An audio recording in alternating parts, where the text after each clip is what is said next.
रसूल आज़म सल्लल्लाहु अलैहि वसल्लम की बारगाह बेकस पनाह में एक सहाबी हाजिर हुए। जिहाद का ऐलान हो चुका था। वो सहाबी अर्ज करते हैं, या रसूल अल्लाह सल्लल्लाहु तआला अलैहि वसल्लम, मैं जिहाद के लिए इजाजत तलब करने की गरज से हाजिर आया हूं। सरकार ने फरमाया, क्या तेरे माँ बाप हयात हैं? उन्होंने कहा, हाँ हयात है। कहा, जा अपने माँ बाप की खिदमत कर, ये जिहाद से अफजल है। ये है माँ बाप, ये है माँ बाप का मकाम। आज सिचुएशन ये हो गई कि माँ बाप के दर्जे का ख्याल नहीं किया जाता, सबकी दुआएं। अब तो ऐसी पोजीशन हो गई, बड़ी मादरत के साथ मैं अर्ज करता हूं, मैं दुनिया में रहता हूं, हालात को जानता हूं, तो मैं अर्ज करता हूं, लोग बीवी की मां का जितना ख्याल करते हैं, अपनी मां का इतना ख्याल नहीं करते। मैं ये नहीं कहता कि आप बीवी की मां का ख्याल न करें, वो भी एक दर्जे में आपके लिए मोहतरम है, लेकिन मां का मर्तबा बहरहाल मां का मर्तबा है, उसका मकाम बहरहाल उसका मकाम है। जिसके कदमों में अल्लाह जन्नत ला करके रख दे, उस मां की अजमतों का क्या कहना।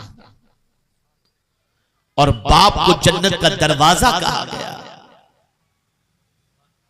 बाप की खुशी के बारे में हुजूर सल्लल्लाहु अलैहि वसल्लम इरशाद फरमाते हैं, अल्लाह की रजा बाप की रजा में है। जिसने अपने बाप को खुश कर दिया, गोया उसने अल्लाह को खुश कर दिया। ये मकाम है बाप का। जिसने अपने मां की खिदमत की और मां को खुश कर दिया, अल्लाह अज़्ज़ा व जल्ल उस बंदे से राज़ी हो गया। इसीलिए इमामुल मुतकल्लिमीन हजरत अल्लामा नकी अली खान अलैहि रहमतु व रिज़वान, जो आला हजरत अज़ीमुल बरकत इमाम इश्क व मोहब्बत के वालिद हैं, वो कहते हैं कि जो शख्स हर नमाज के बाद अपने माँ बाप के लिए मगफिरत की दुआ नहीं करता, उसकी नमाज कबूल नहीं होती।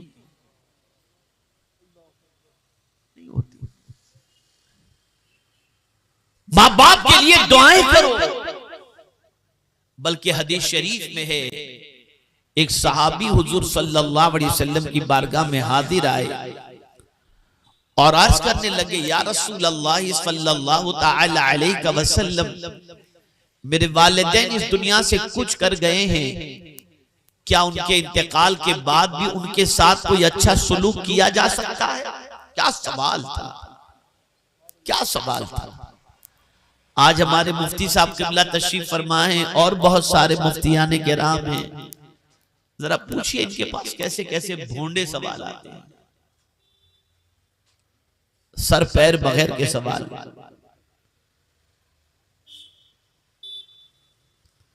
लेकिन वो सहाबा थे, हुजूर की सोहबत पाई थी। और ये बात याद रखिएगा, अच्छे सवाल भी वही करेगा जो अच्छों की सोहबत इख्तियार किया हो। सोच बड़ों के साथ बैठने से बनती है। अब यहां मैं आपको बता दूं, आकाए करीम सल्लल्लाहु अलैहि वसल्लम से पूछा गया, हम किसकी सोहबत में बैठे? देखिए, मैं आपको एक बहुत बड़ा फॉर्मूला दे रहा हूं, और खास तौर पर ये मेरे नौजवान बच्चे जो बैठे हुए हैं, प्यारे बच्चों, तुम खास तौर पर सुनो। हर एक के लिए जरूरी है, लेकिन नौजवानों के लिए ज्यादा जरूरी है। पूछा गया किसके साथ बैठे, तो सरकार ने फरमाया, अपने से बड़ों के पास बैठो, अपने से बड़ों के पास बैठो, उलमा से सवाल पूछा करो और हकीमों की बातें सुना करो।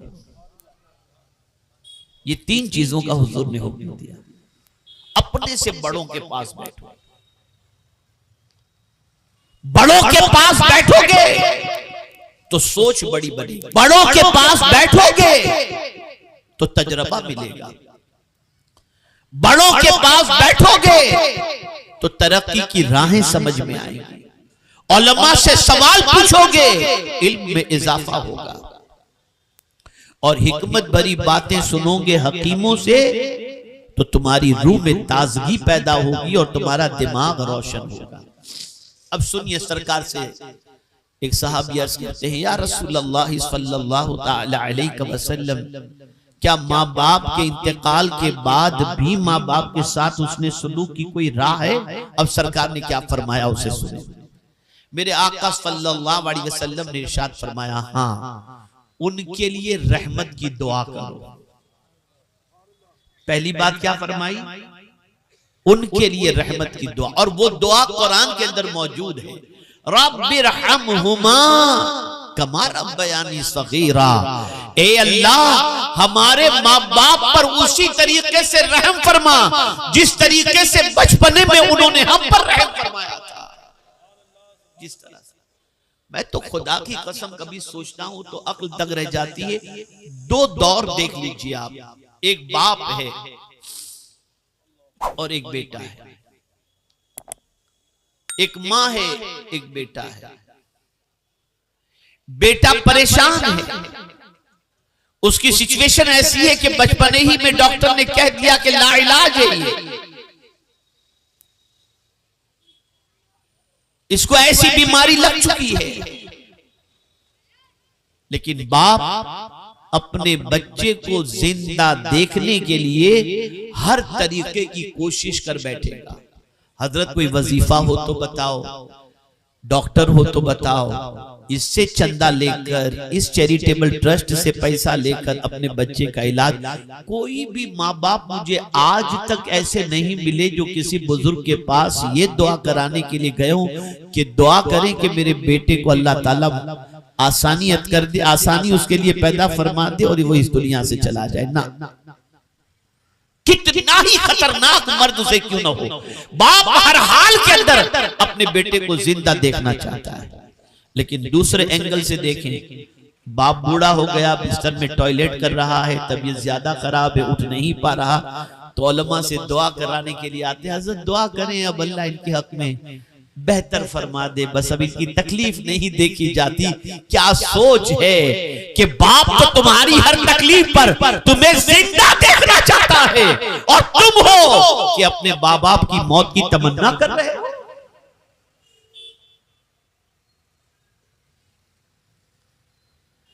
जिस माह रमजानुल मुबारक के अंदर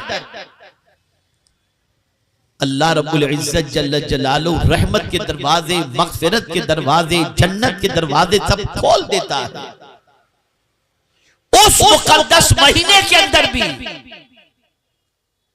हजरत जिब्रील अमीन की दुआ पर हुजूर सल्लल्लाहु अलैहि वसल्लम ने आमीन फरमाया। सरकार मिंबर पर तशरीफ रखे तो जिब्रील अमीन ने दुआ की, ए अल्लाह, जो शख्स अपने माँ बाप को बुढ़ापे में पाए और माँ बाप की खिदमत करके जन्नत हासिल न कर सके वो हलाक हो। तो हुजूर ने फरमाया आमीन। आप क्या समझते हो बूढ़े माँ बाप की खिदमत क्या है? अरे जिसके चेहरे को एक बार मोहब्बत से देखने पर हुजूर फरमाते हज मबरूर का सवाब।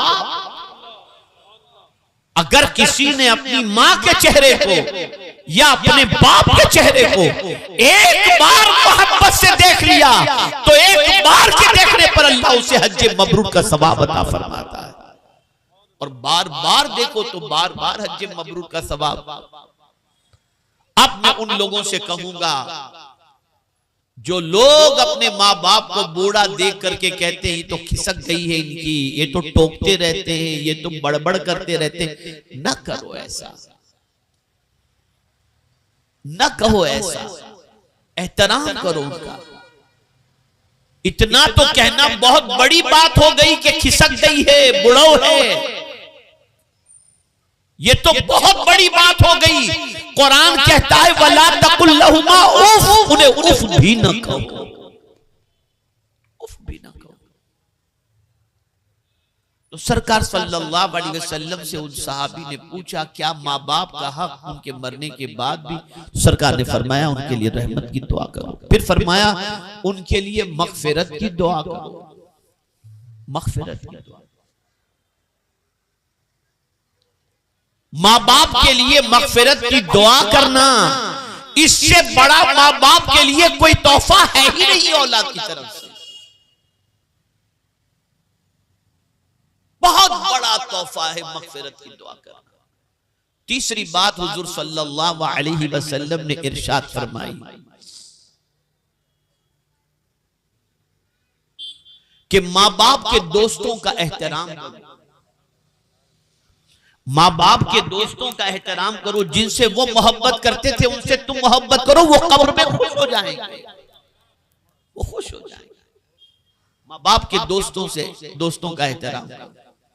चौथी चीज हुजूर सल्लल्लाहु अलैहि वसल्लम ने फरमाई, माँ बाप के रिश्तेदारों के साथ रिश्ता जोड़ के रखो, इससे तुम्हारे माँ बाप खुश होंगे। इस तरीके के कई इरशादात आकाए करीम रऊफुर रहीम अलैहि तहियतु व तस्लीम ने उस सहाबी से फरमाई। अब यहां मैं आपको अर्ज करूंगा और खास तौर पर अर्ज करूंगा,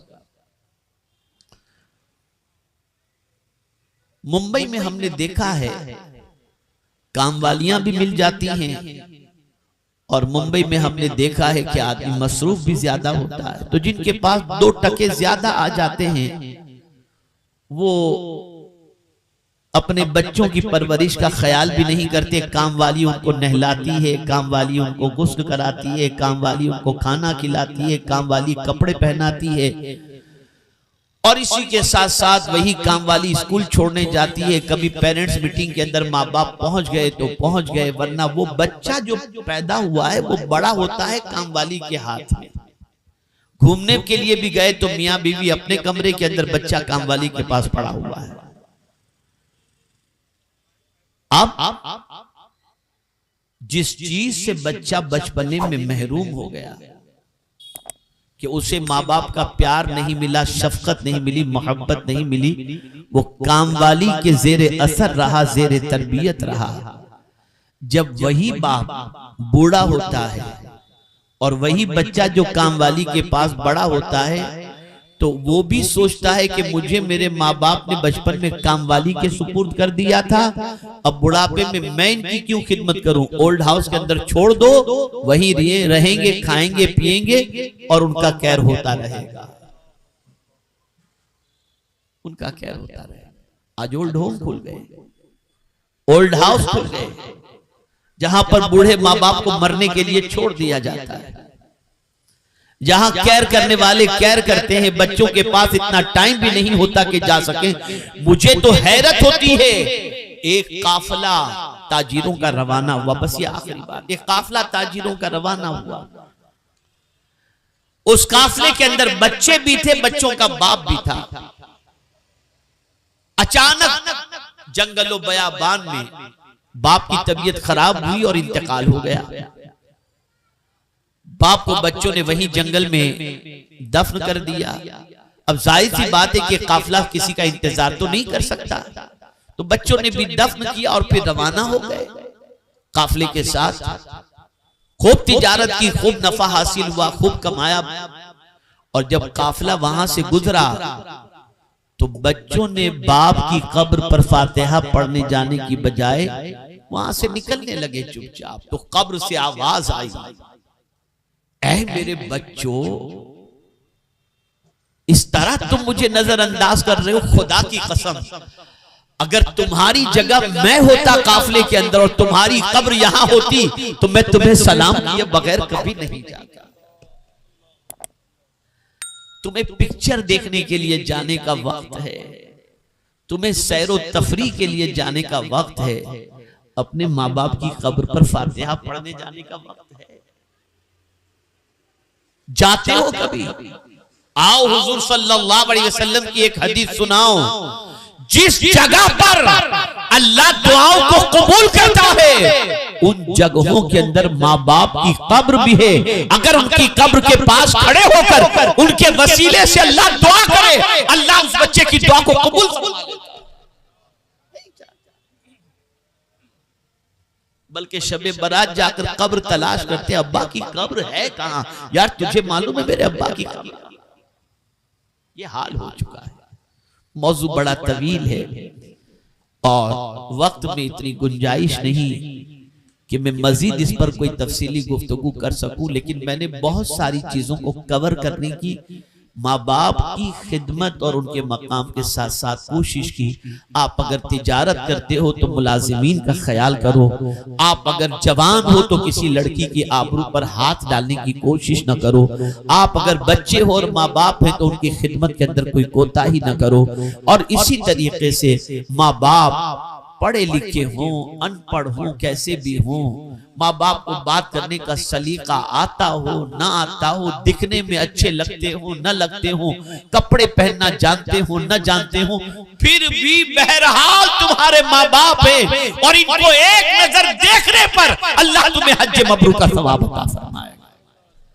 इन्हीं कलिमाते खैर पर मैं अपनी गुफ्तगू को खत्म करता हूँ और मैं गुजारिश करता हूँ आपसे, मैं गुजारिश करता हूं और वो गुजारिश ये है, बहुत इधर उधर आपने अपनी जिंदगी गुजार ली, बहुत कुछ सुना, बहुत कुछ समझा, बहुत कुछ किया आपने अपना दीन सीखने की कोई कोशिश नहीं की, कुछ सीखने की कोशिश नहीं की। मैं अभी आ रहा था तो लाइन से सिर्फ होटल ही होटल, और रात को 3 बजे तक हमारी कौम के बच्चे होटलों में खाते ही रहते, पता नहीं कितना खाएंगे और कब तक खाएंगे। कभी आपने दीन सीखने के लिए सफर किया, कभी दीन सीखने की आपने कोशिश की, कभी दीन के लिए आपने वक्त निकाला? कहां कहां से लोग हफ्तावारी सुन्नी इज्तिमा में मरकज इस्माइल अबी मस्जिद जो है वो हर शनिचर को आते हैं, आपके यहां से कोई जोशो खरोश नहीं, आपके यहां से कोई इतना शौक नहीं। नहीं सीखोगे तो फिर आपकी औलाद से भी कोई अच्छी उम्मीद मत रखना, कोई अच्छी उम्मीद मत रखना। आज भी अल्लाह का फजल है कि मुस्लिम मुआशरे के अंदर बच्चे उन चीजों को याद रखते हैं कि मेरे अब्बा ये किया करते थे ना यार, इसको बंद नहीं करना, मुझे भी इसको जारी रखना है चाहे कुछ भी हो जाए। तो अगर तुम हफ्तावारी सुन्नी इज्तिमा में जाते रहोगे पाबंदी के साथ तो तुम्हारा बच्चा कहेगा मेरे अब्बा जाया करते थे ना, मैं भी इसे कंटिन्यूस रखूंगा इंशाल्लाह। सीखो, दीन सीखो, दीन सीखो, दीन के लिए वक्त निकालो। और आज जिस दौर से हम गुजर रहे हैं ना, अल्लाह रहम करम फरमाए, सारे रिश्ते डुप्लीकेट हो गए। मुझे अभी अमेरिका के सफर के अंदर कुछ पढ़े लिखे लोग मेरे बयान के बाद मुझसे मिलने के लिए आए, नौजवान न्यू जर्सी के अंदर, और मौजूदा दौर के सबसे बड़े टेक्नोलॉजी सिस्टम के सिलसिले में उन्होंने मुझसे गुफ्तगू की और उन्होंने कहा कि हुजूर ये आर्टिफिशियल इंटेलिजेंस की वजह से तो ऐसा लगता है कि लोग बेरोजगार हो जाएंगे। तो मैंने कहा नहीं, लोगों की कद्र कभी भी नहीं घटेगी, लोगों की जरूरत तो रहेगी, हमेशा रहेगी। उन्होंने कहा कि कैसे ये मुमकिन है। आज आप देखें तो मैंने एक मिसाल उसके सामने रखी कि एयरपोर्ट पर घरों के अंदर मसाज की चेयर होती है, आप उस मसाज चेयर के अंदर बैठ जाएं, 600, 700, 800 रुपया देकर ऐसे रखिए, खुद ब खुद वो मसाज चेयर के जरिए आपका मसाज होता रहता है। थोड़ा सा हल्का सा रिलैक्स तो मिलेगा लेकिन सुकून नहीं मिलेगा, सुकून की नींद नहीं आएगी। ये क्या है? ये सब मशीन वगैरह ही तो है, इसके अंदर ही तो ये सिस्टम सब सेट किया गया है। लेकिन मैंने कहा बेटा एक बात बताओ, थके हुए आकर माँ की गोद में सर रख दो और माँ हल्के से बालों के अंदर उंगलियां घुमाना शुरू कर दे, फौरन तुम्हें सुकून की नींद आ जाएगी। तो याद रखें, ये लम्स, ये एहसास, ये प्यार, ये मोहब्बत मशीन से नहीं मिला करता, इंसान ही से मिला करता है। तो ये जरूरत कभी खत्म नहीं होगी। हालात बड़ी तेजी से करवट ले रहे हैं, रिश्ते नाते खत्म हो रहे हैं।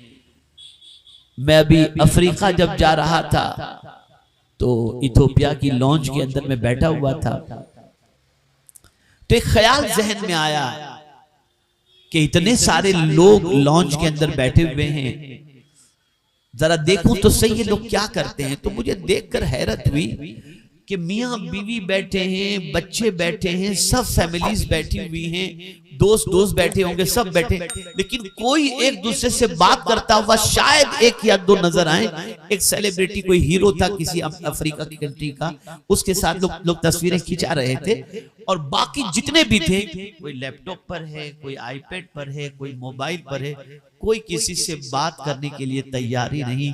क्या जिंदगी बन गई। ये बेचैनियां जो बढ़ रही है ना, ये इन्हीं सारी चीजों की वजह से। इसीलिए कहने वाले ने कहा है, दिल के लिए मौत, मशीनों की हुकूमत, एहसासों मुरव्वत को कुचल देते हैं आलात। आज मियाँ बीवी को देखिए, बीवी उधर बैठी है अपने मोबाइल पे लगी है, शौहर अपने मोबाइल पर लगे, किसी थक के चूर हो जाते हैं, फिर लेट जाते हैं। सबका यही हाल है, हम हो या आप हो, सबका यही हाल है। आंख खुली तो पहले मोबाइल उठाकर किसका मैसेज। क्या जिंदगी बन गई। न कुरान पढ़ने का टाइम, न दुरूद शरीफ पढ़ने का टाइम, न बच्चों को लेकर पूछने का टाइम, न बैठने का टाइम, न खैरियत दरियाफ्त करने का टाइम, न बच्चों के साथ टाइम स्पेंड करना है, कुछ भी नहीं। बस लग गए, अब एक हमारे हाथ में खिलौना आ गया, उसके पीछे लग गए। लेकर बैठो, बच्चों की तरबियत करो, बच्चों के पीछे टाइम स्पेंड करो, नोक पलक दुरुस्त करो। और आखिरी बात अर्ज कर दूं, सहाबी ने हुजूर से पूछा, या रसूलल्लाह सल्लल्लाहु तआला अलैहि वसल्लम, माँ बाप की तरफ से औलाद को सबसे बड़ा तोहफा क्या है? तो सरकार ने फरमाया, माँ बाप की तरफ से औलाद को सबसे बड़ा तोहफा अच्छे अखलाक हैं।